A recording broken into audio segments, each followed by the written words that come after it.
Hola, ¿qué tal? Espero que se encuentren muy bien. En este video les voy a hablar acerca de las propiedades coligativas.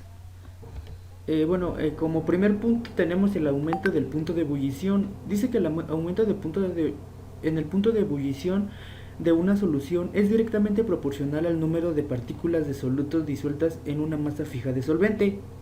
Para esta razón, el aumento del punto de ebullición de una solución que contiene un soluto no electrolito viene dada por la siguiente ecuación.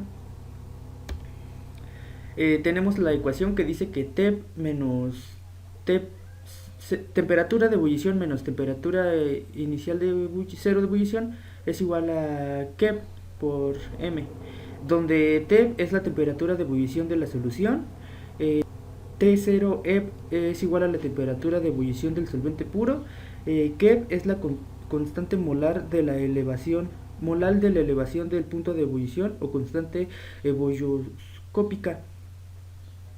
Y M es la molalidad, el número de moles de soluto sobre 100 gramos de solvente. La constante de Kep dice que la magnitud de Kep es denominada constante molar de elevación del punto de ebullición o constante ebullioscópica. Depende solo del solvente y representa el aumento del punto de ebullición. Cuando un mol de soluto no electrolito no volátil se disuelve en 100 gramos de solvente. Cada solvente puro contiene su propia constante bulloscópica. En específico, aquí se encuentra una tabla de solventes con sus constantes bulloscópicas. Tenemos como solventes al agua y al benceno. El valor de Kep del agua es igual a 0.52 y el valor de Kep del benceno es igual a 2.53.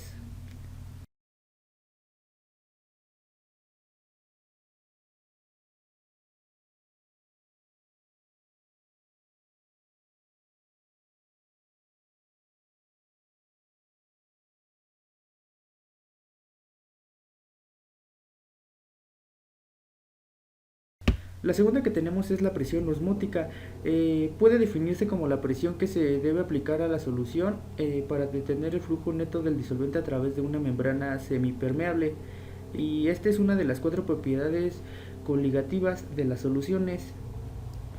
Se trata de una de las características principales a tener en cuenta en una de las relaciones de los líquidos que constituyen el medio interno de los seres vivos, ya que la membrana plasmática regula la entrada y salida del soluto al medio extracelular que la rodea, esto ejerciendo una barrera de control. Cuando dos soluciones se ponen en contacto a través de una membrana semipermeable, las moléculas de disolvente se difunden pasando habitualmente desde la solución con menor concentración de solutos a la de mayor concentración. Este fenómeno se llama osmosis, eh, para, la, para que deriva del griego osmos, que significa impulso, y al suceder la osmosis se crea una diferencia de presión en ambos lados de la membrana semipermeable. A esto se le denomina presión osmótica. Tenemos como subtema presión osmótica de equilibrio. Se considera la disolución de que está en presión osmótica de equilibrio. Se considera que una disolución está en equilibrio cuando no existe intercambio neto de solutos entre diferentes partes de la misma. Si la disolución se encuentra rodeada por una membrana, el equilibrio se alcanza cuando la presión exterior se iguala a la presión del disolvente que ejerce sobre la membrana. Tenemos la magnitud de la presión osmótica. Esta, como su nombre lo indica, es una presión que tiene las mismas unidades que el resto de presiones, es decir, pascales en el sistema internacional, aunque tradicionalmente también se utilizan las atmósferas. La molaridad mide la cantidad de masa del soluto por volumen de disolución, y la molaridad y la presión osmótica son dos magnitudes que están relacionadas proporcionalmente. El aumento o disminución de ellas produce el mismo efecto en la otra, aunque en distinta proporción. La temperatura, que está medida en Kelvin, también posee la misma relación con la presión osmótica. Tenemos como último tema la disminución del punto de fusión o congelación. El punto de congelación de una disolución es la temperatura a la cual se comienza a formar los primeros cristales de disolvente puro en equilibrio de la disolución.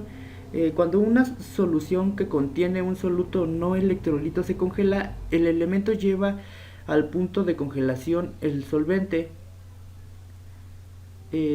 Es decir, las moléculas de soluto normalmente no se disuelven en el soluto solidificado y quedan en el resto de la solución restante, la cual se concentra con el paso del tiempo.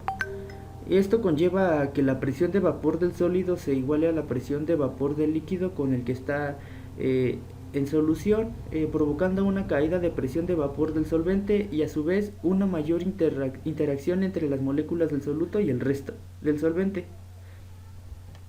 Esto significa que la solución congelará a una temperatura inferior que la del solvente. Al respecto, la ley de Raoult expresa sobre la disminución del punto de congelación lo siguiente: el descenso crioscópico es directamente proporcional a la molalidad y a la constante crioscópica del solvente. La ecuación que representa esta ley está dada por T0 de C menos Tc es igual a M por Kc, donde Tc es la temperatura de congelación de la solución. Bueno, esta está considerada como que la temperatura menor. T0C, T a la 0C es la temperatura de congelación del solvente puro. Esta es nuestra temperatura más alta. M es la concentración molar y Kc es la constante crioscópica. Bueno, nuestra constante crioscópica es el descenso en el punto de congelación que produce en el solvente cuando se tiene una disolución de 1 mol en de cualquier soluto en el disolvente, y cada solvente puro contiene su propia constante crioscópica cuando pasa a la fase de congelación en una solución. Por ejemplo, aquí nuestro solvente es el agua y su constante Kc es 1.86. Y tenemos al benceno, que la constante Kc es igual a 5.12. Y bueno, hasta aquí termina el video. Espero les sirva de algo. Hasta la próxima.